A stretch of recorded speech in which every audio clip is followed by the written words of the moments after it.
अस्सलाम वालेकुम बेटा, आप लोगों को बायो की ऑनलाइन क्लास में वेलकम करती हूँ। आई होप आप सब खैरियत से होंगे। बच्चे, सेकंड ईयर हमने जो है फ़र्स्ट चैप्टर स्टार्ट किया था होम्योस्टैसिस। इसका फ़र्स्ट लेक्चर आप लोगों का पहले ऑलरेडी हो चुका है। आज हमने इसका जो है वो सेकंड टॉपिक देखना है, ऑस्मो रेगुलेशन। कि ऑस्मो रेगुलेशन होती क्या है, फिर डिफरेंट किस्म की इन्वायरमेंट्स जो होती हैं उस इन्वायरमेंट के अंदर जो है सेल कैसे ख़ुद को बैलेंस कर रहे होते हैं, और फिर हमने देख लिया है कि जो डिफरेंट किस्म के प्लांट्स हैं उनके अंदर ऑस्मो रेगुलेशन कैसे होती है। बच्चे, आपकी बुक के अंदर इन सारे टॉपिक्स को जो है वो पैराग्राफ की फॉर्म में दिया हुआ है। आपकी आसानी के लिए मैंने इसको पॉइंट्स में कन्वर्ट कर दिया ताकि आपको अच्छे से समझ आ जाए। सबसे पहले देखते हैं ऑस्मो रेगुलेशन होती क्या है, इसकी डेफिनेशन देखते हैं। The ability of living organism to maintain constant water and solute concentration is called osmoregulation. कि कोई भी लिविंग ऑर्गेनिज्म जब अपनी बॉडी के अंदर पानी की कंसंट्रेशन को और उसके अंदर जो सोल्यूट हैं, डिफरेंट किस्म के सॉल्ट्स पाए जाते हैं, उनकी कंसंट्रेशन को मेंटेन करता है कि ना तो पानी ज़्यादा हो और ना ही जो है सोल्यूट या सॉल्ट की कंसंट्रेशन जो है वो ज़्यादा हो। इस चीज़ को एक बैलेंस में रखा जाता है। इस बैलेंस में रखने के जो प्रोसेस है या जो किसी भी बॉडी की ये एबिलिटी होती है, ये क्या कहलाती है? ऑस्मो रेगुलेशन कहलाती है। नेक्स्ट क्या कहते हैं कि पानी जो है ज़्यादातर solution, water is a solvent for all solution. के पानी ज़्यादातर सोल्यूशन के अंदर सॉल्वेंट के तौर पे एक्ट कर रहा होता है। आप लोगों ने केमिस्ट्री के अंदर भी बच्चे ये पढ़ा होगा कि सॉल्वेंट जो है वो क्या होता है, जो ज़्यादा अमाउंट में सोल्यूशन के अंदर पाया जाता है। तो वाटर मोस्टली जो है वो सॉल्वेंट के तौर पे एक्ट कर रहा होता है। Each cell has adaptation for the definite quantity of water and salt for the proper functioning of cell। इसीलिए क्या कहते हैं कि हर जो सेल है उसके अंदर उसकी प्रॉपर फंक्शनिंग के लिए वाटर के लेवल को भी बैलेंस रखा जाता है और साल्ट के लेवल को भी बैलेंस रखा जाता है। अगर कोई भी चीज़ ज़्यादा हो जाएगी अपनी कंसंट्रेशन से तो वो सेल प्रॉपर फंक्शन नहीं कर पाएगा। अब बॉडी कैसे उन चीज़ों को मेंटेन करती है, किस तरह की इन्वायरमेंट है तो सेल कैसे ख़ुद को मेंटेन करता है, ये जो है ये चीज़ आगे आपको बताई हुई है। नेक्स्ट क्या कहते हैं, on the basis of water and solute there are 3 types of environment. कि 3 तरह की इन्वायरमेंट्स हो सकती हैं जिसमें सेल पॉसिबली रह रहा होता है, और वो फिर उन इन्वायरमेंट्स के अंदर खुद को कैसे बैलेंस करता है ये हमने देखना है। तो कौन कौन सी इन्वायरमेंट हो सकती है? Hypotonic environment, hypertonic environment and isotonic environment.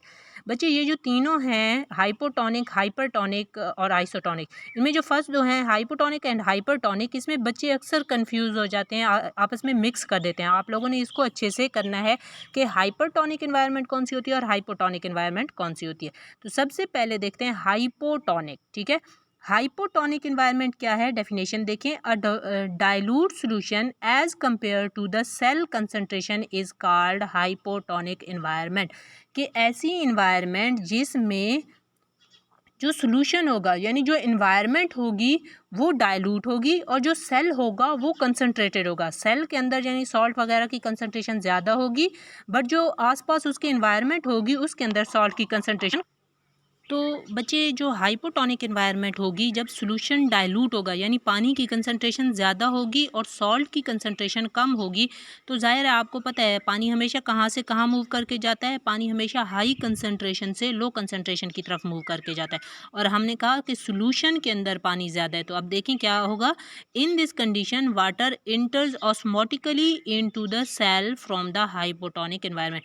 तो इन्वायरमेंट के अंदर पानी ज़्यादा है, वहाँ से मूव करके कहाँ पे जाएगा, जहाँ पे कम है। और कहाँ पे कम है? सेल के अंदर कम है, क्योंकि सेल के अंदर जो है वो सॉल्ट की कंसंट्रेशन ज़्यादा है। तो ऐसा एनवायरनमेंट जहाँ पे पानी ज़्यादा होगा और सॉल्ट की कंसंट्रेशन कम होगी, इस तरह का एनवायरनमेंट को क्या कहते हैं? Hypotonic environment. और इस एनवायरनमेंट में अगर सेल मौजूद होगा तो उसमें क्या होगा, सेल के अंदर पानी जाएगा। जब आपको पता है पानी सेल के अंदर जाएगा तो क्या होगा, सेल जो है वो टर्जिड हो जाएगा, स्वेल हो जाएगा। ठीक है, आपको नीचे डायग्राम में भी जो है वो दिखाया हुआ है, डायग्राम में भी देखें, इधर भी हम देख लेते हैं। इसमें देखें बच्चे, आपके पास ये एक सॉल्यूशन है, ठीक है, या आप कह सकते हो कि ये आपके पास एनवायरनमेंट है और ये आपके पास एक नॉर्मल सेल है। ये और ये सॉल्यूशन कैसा है? हाइपोटोनिक सॉल्यूशन है, यानी जिसके अंदर सॉल्ट की कंसंट्रेशन कम है बट वाटर की कंसंट्रेशन इसके अंदर ज़्यादा पाई जाती है। अब नॉर्मल सेल जो है, जब आप उसको नॉर्मल सेल को इसके अंदर डालोगे तो क्या होगा, सेल के अंदर अब सॉल्ट की कंसंट्रेशन ज़्यादा थी और पानी जो है वो बाहर ज़्यादा था। पानी क्या करेगा, हमेशा हाई कंसंट्रेशन से कहाँ मूव करके जाता है? लो कंसंट्रेशन की तरफ। तो पानी हमेशा सॉल्यूशन से मूव करके कहाँ पे जाएगा? सेल के अंदर जाएगा। जब पानी यहाँ से सॉल्यूशन से मूव करके सेल के अंदर जाएगा तो सेल में पानी की अमाउंट ज़्यादा होती जाएगी तो सेल क्या हो जाएगा, टर्जिड हो जाएगा। तो इस तरह की इन्वायरमेंट जिसमें पानी ज़्यादा था और जब हमने उसके अंदर सेल को डाला तो वो पानी इन्वायरमेंट से सेल के अंदर जाना शुरू हो गया और सेल को टर्जिड कर दिया। इस तरह की इन्वायरमेंट को क्या कहते हैं, हाइपोटोनिक इन्वायरमेंट कहते हैं। ठीक है, सेकंड देखें, सेकंड के अंदर क्या कहते हैं। अच्छा, इसके बाकी पॉइंट भी देख लें। Thus the cell solution become dilute, जो सेल का सोल्यूशन है वो डाइल्यूट था। The cell also become turgid, तो सेल क्या हो जाएगा, टर्जिड हो जाएगा। एग्जाम्पल दी हुई है, it is a fresh water environment like reverse और लेक्स। मैंने आप लोगों को पिछले लेक्चर के अंदर भी बच्चे बताया था कि जो फ्रेश वाटर होता है वो क्या होता है, दरियाओं का पानी होता है या नदी नालों का पानी होता है और उसमें सॉल्ट की कंसंट्रेशन कम होती है उस पानी के अंदर, और जो पानी है यानी उसके अंदर पानी ज़्यादा होता है, सॉल्ट की कंसंट्रेशन कम होती है। तो इस तरह का जो पानी होगा या इस तरह की इन्वायरमेंट में जो सेल रह रहे होंगे या जो लिविंग ऑर्गेनिज्म रह रहे होंगे, हम क्या कहेंगे, वो हाइपोटोनिक इन्वायरमेंट के अंदर रह रहे हैं। ठीक है, नेक्स्ट देखें।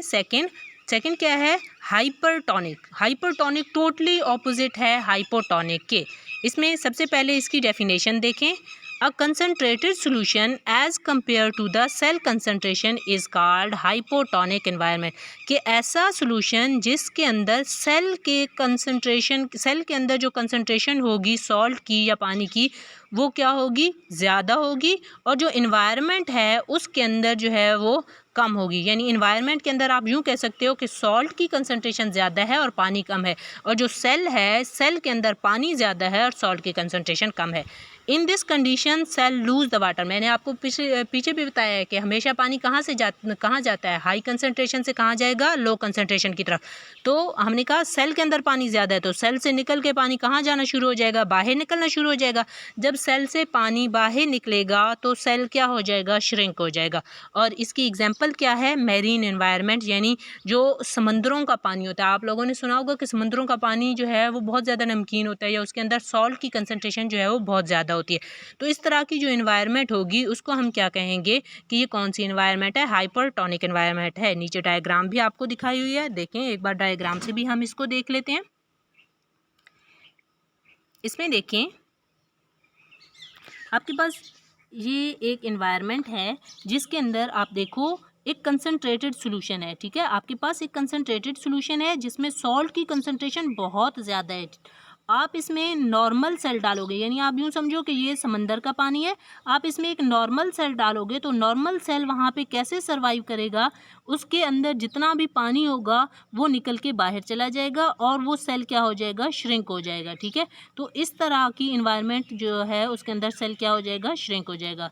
ये मैरीन वाटर जो है इसकी एग्जाम्पल में आ जाएगा। थर्ड देखें, थर्ड जो हमारे पास टाइप है वो है आइसोटोनिक इन्वायरमेंट। ठीक है, आइसोटोनिक इन्वायरमेंट कैसी इन्वायरमेंट होती है, आइसो का मतलब क्या होता है, सेम। तो इसमें क्या होगा कि जितनी सेल के अंदर सॉल्ट या सॉल्वेंट की कंसंट्रेशन है उतनी ही जो है वो उस इन्वायरमेंट के अंदर है, यानी पानी का लेवल और सॉल्ट का लेवल सेल के अंदर और सेल के बाहर जिस इन्वायरमेंट में वो रह रहा है दोनों के अंदर इक्वल होगा। तो इस तरह की इन्वायरमेंट को क्या कहते हैं, आइसोटोनिक इन्वायरमेंट।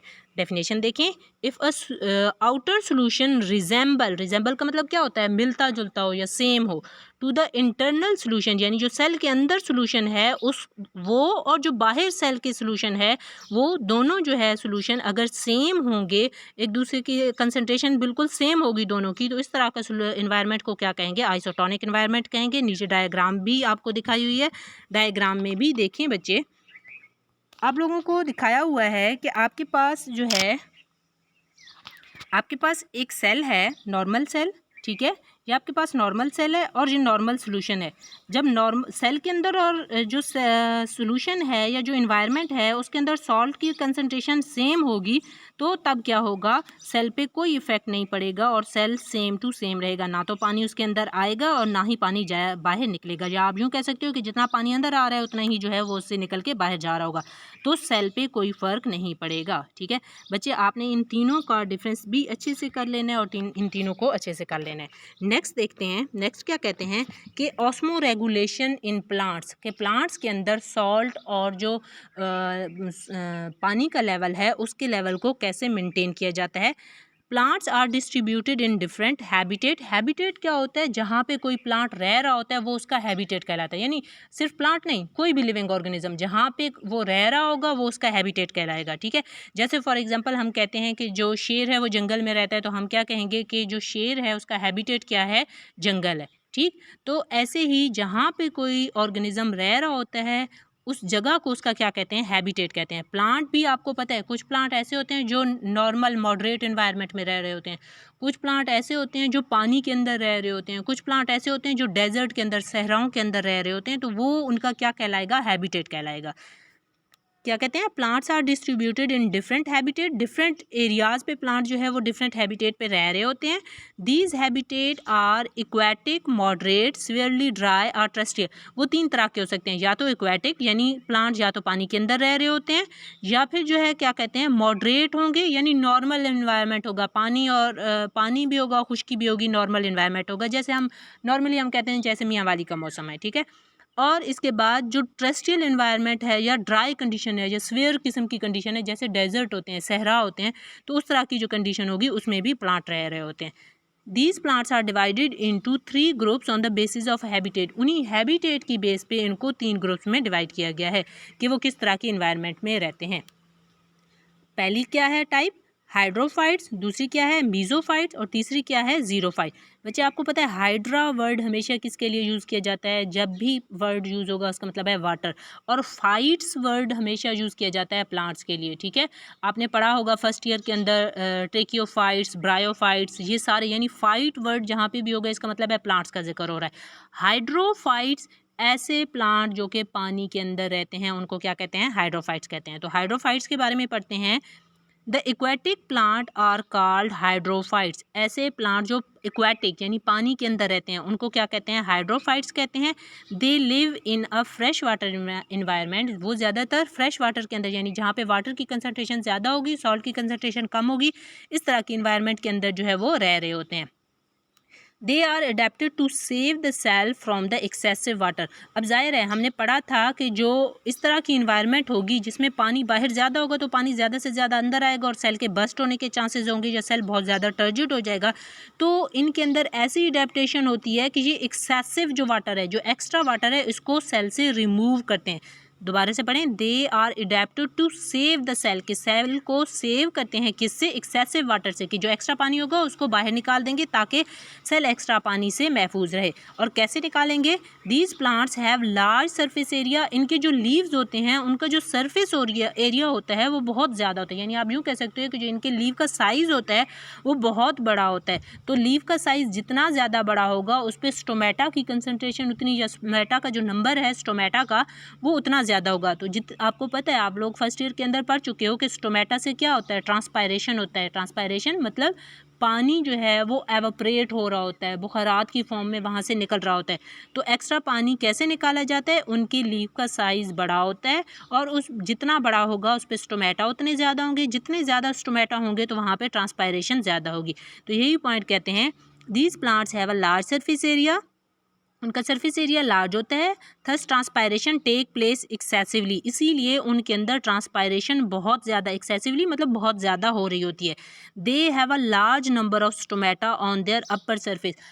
नॉर्मली जो हमारे यहाँ प्लांट पाए जाते हैं उनकी लोअर सरफेस पे स्टोमेटा होते हैं, यानी जो नीचे वाली सरफेस होगी प्लांट के लीफ की उन पे जो है वो स्टोमेटा होते हैं। लेकिन जो हाइड्रोफाइट्स होते हैं इनके स्टोमेटा एक तो बहुत ज़्यादा नंबर में होते हैं, दूसरा इनकी ऊपर वाली सरफेस पे पाए जाते हैं, ठीक है। यानी जो सेल की अपर सरफेस होगी उस पर स्टोमेटा जो है वो पाए जाते हैं।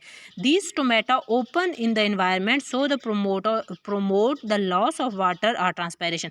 और वो जो स्टोमेटा होंगे वो क्यों मौजूद होंगे, ताकि वो एनवायरनमेंट के अंदर या बाहर के अंदर ओपन हो, और जितना वो ओपन होंगे उतना पानी जो है वो ट्रांसपायरेशन के ज़रिए से ज़्यादा जाएगा। आपने एग्जांपल भी इसकी अच्छे से कर लेनी है। हाइड्रेला जो है इसकी एग्जांपल है। कुछ डायग्राम्स मैंने आपको इन नोट्स के अंदर दे दिए हैं, ये नोट्स आपको ग्रुप के अंदर भी शेयर हो जाएंगे। ये डायग्राम देख लें, आप देखें इन पे लीफ का साइज़ जो है वो बहुत बड़ा है, ठीक है, आपको बहुत बड़े बड़े लीफ दिख रहे होंगे, और इनका जो अपर सरफेस है उस पर स्टोमेटा पाए जाते हैं। और ये प्लांट मोस्टली कहाँ पे रहते हैं, ये प्लांट मोस्टली जो है वो पानी के अंदर पाए जाते हैं। इस तरह के जो प्लांट्स होते हैं इनको क्या कहते हैं, हाइड्रोफाइट्स कहते हैं, ठीक है। सेकंड क्या है, सेकंड जो टाइप है उनके हैबिटेट की बेस पे प्लांट की, वो है मीज़ोफाइट। मीज़ोफाइट का मतलब क्या है, जो दरमियान वाली इन्वायरमेंट, ना तो ज़्यादा गर्मी होगी यानी बहुत गर्म, ना तो पानी बहुत कम होगा और ना ही पानी बहुत ज़्यादा होगा, इस तरह की जो इन्वायरमेंट के अंदर रह रहे होते हैं उनको क्या कहते हैं, मीज़ोफाइट।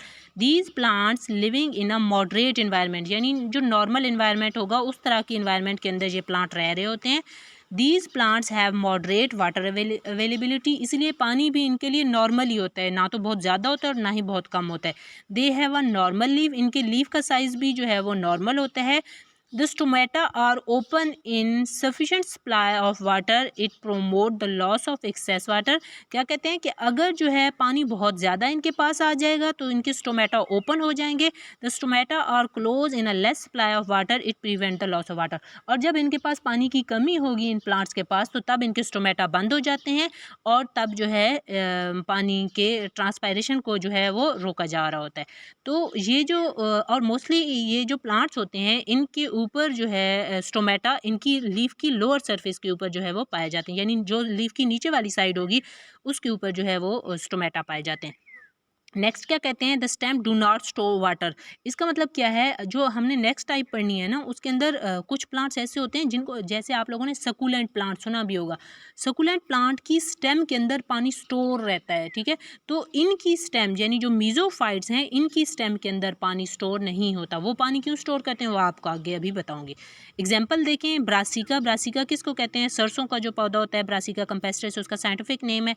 और उस वो जो है इसके मीजोफाइट्स के अंदर आ जाता है। इसके अलावा रोज़ की आप जितनी भी जो है वो स्पीशीज़ देखते हो वो इसके अंदर आ जाती हैं। मैंगो प्लांट जो है वो मीजोफाइट्स के अंदर आ जाता है। सनफ्लावर जो है वो मीजोफाइट्स के अंदर आ जाता है। ये आपको कुछ डायग्राम्स भी मैंने दिखाई हुई हैं, ये पिक्चर्स आप देख लीजिएगा कि कौन कौन से प्लांट जो है इसके अंदर आ रहे हैं। जो थर्ड टाइप है वो है ज़ीरोफाइट्स, ठीक है। ज़ीरोफाइट्स कौन से प्लांट्स होंगे, ऐसे प्लांट जो कि ड्राई इन्वायरमेंट के अंदर रहेंगे। सबसे पहले डेफिनेशन देखें, the plant living in a severely dry terrestrial environment are called xerophytes, के ऐसे प्लांट जो कि बहुत ड्राई किस्म की, जहाँ पे पानी बहुत कम होगा या ना होने के बराबर होगा, इस तरह के इन्वायरमेंट के अंदर जो प्लांट रह रहे होते हैं उनको क्या कहते हैं, ज़ीरोफाइट्स कहते हैं। This plant faces shortage of water, और इस तरह के जो प्लांट्स होते हैं या इस तरह की इन्वायरमेंट के अंदर जो प्लांट रह रहे होते हैं उनको पानी बहुत कम मिलता है। आप देखते हो जो सहरा होते हैं, डेजर्ट होते हैं, वहाँ पे बारिशें ना होने के बराबर होती हैं, बहुत कम होती हैं और कई कई महीने जो है वो बारिशें नहीं होती।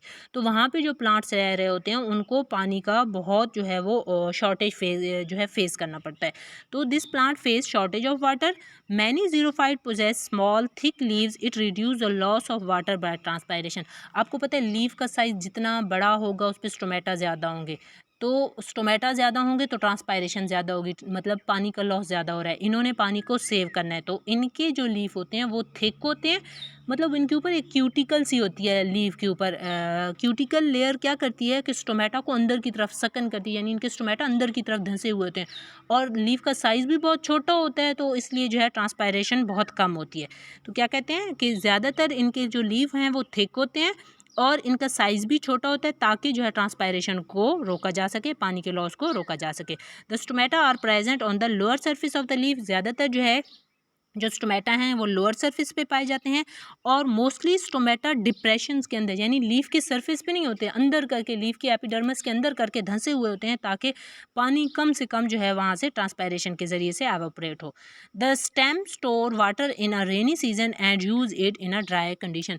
आपने सकुलेंट प्लांट सुना होगा, सकुलेंट प्लांट की स्टेम के अंदर ये एबिलिटी होती है कि वो पानी, जब बारिशें होती हैं वो एक्स्ट्रा पानी को स्टोर कर लेती है, और जब बारिशें नहीं हो रही होती तब वो ही स्टोर पानी को जो है वो यूज़ करती है। तो इस तरह के जो प्लांट्स होते हैं उनको सकुलेंट प्लांट कहते हैं। मे बी ये टर्म आप आगे सुनो भी सही। तो इनके अंदर, यानी ये जो ज़ीरोफाइट्स होते हैं, इनके अंदर ये एबिलिटी होती है कि ये बारिश के पानी को स्टोर कर लेते हैं, और जब पानी की कमी होती है इनके पास, तो तब ये उस स्टोर किए हुए पानी को यूज़ करते हैं। एग्जाम्पल इसमें क्या होगी, कैक्टस के जो डिफरेंट स्पीशीज़ हैं वो इसकी एग्जाम्पल में आ जाएंगे। आप लोगों ने देखा होगा कैक्टस के लीफ ना होने के बराबर होते हैं या उसके ऊपर कांटों की तरह की स्ट्रक्चर्स होती हैं। तो इस तरह के जो प्लांट्स होते हैं इनके ऊपर स्केल लाइक लीफ होते हैं या कांटों की तरह की स्ट्रक्चर्स होती हैं। अगर हम जो है वैसे आप लोगों को दिखाऊं मैं डायग्राम की उसमें, तो डायग्राम में देखें अगर लीफ का साइज़ देखें तो जो हमारे पास हाइड्रोफाइट्स होंगे उनके लीफ का साइज़ ऐसे होगा, बड़ा होगा, ठीक है, ब्रॉड लीफ होंगे और इसकी अपर सरफेस पे स्टोमेटा बहुत ज़्यादा होंगे। अगर हम मीज़ोफाइट्स की बात करें तो मीज़ोफाइट्स में हमारे पास लीफ का साइज़ किसकी निस्बत, हाइड्रोफाइट्स की निस्बत कम है, छोटा है, ठीक है। और अगर हम बात करें ज़ीरोफाइट्स की तो ज़ीरोफाइट्स के ऊपर देखें लीफ बिल्कुल छोटे-छोटे, बिल्कुल बारीक है ताकि ट्रांसपायरेशन को रोका जा सके। अगर हम एग्जाम्पल भी देख लें, आप लोगों को वैसे नॉर्मली ये मीज़ोफाइट्स ही हैं बट इसमें आप लीफ का साइज़ देख सकते हो। आपके ये इस तरह का जो लीफ का साइज़ होगा वो किस में होगा, हाइड्रोफाइट्स में होगा। इस तरह का जो लीफ का साइज़ होगा वो किस में होगा, मीज़ोफाइट्स में होगा। और इसमें देखिए ये बिल्कुल छोटी-छोटी लीफ हैं आपके पास, तो इस तरह का जो लीफ का साइज़ होगा वो किसके अंदर होगा, ज़ीरोफाइट्स के अंदर होगा। बच्चे ये जो आपके पास तीनों हैं, हाइड्रोफाइट्स, ज़ीरोफाइट्स और मीज़ोफाइट्स, ये अक्सर इनका ऐसे भी अलहदा से भी क्वेश्चन आ जाता है कि मीज़ोफाइट्स क्या हैं, इसकी करैक्टरिस्टिक्स लिखें या इसकी एग्जांपल्स दें। और ये कंपैरिजन में बहुत ज़्यादा पूछे जाते हैं आप लोगों से कि मीज़ोफाइट का हाइड्रोफाइट से या ज़ीरोफाइट्स के साथ जो है वो कंपैरिजन करें, कंपेयर करें इन दोनों को। तो ये आपने अच्छे से करना है। आपके मैंने पॉइंट्स इस तरीके से बनाए हैं कि आप अगर कंपेयर भी करना चाहो तो दोनों जो हैं वो प्लांट्स कंपेयर भी हो जाएंगे। और आप अगर सिर्फ करैक्टरिस्टिक्स याद करना चाहो तो आपको करैक्टरिस्टिक्स भी जो है वो अच्छे से कर लोगे। बाकी अगर इस टॉपिक के अंदर कोई भी कन्फ्यूजन है आप लोग इनबॉक्स करके जो है या कमेंट सेक्शन के अंदर पूछ सकते हैं। बाकी नेक्स्ट टॉपिक हम इंशाल्लाह नेक्स्ट लेक्चर के अंदर करेंगे। ओके जी, अल्लाह हाफिज़ बच्चे।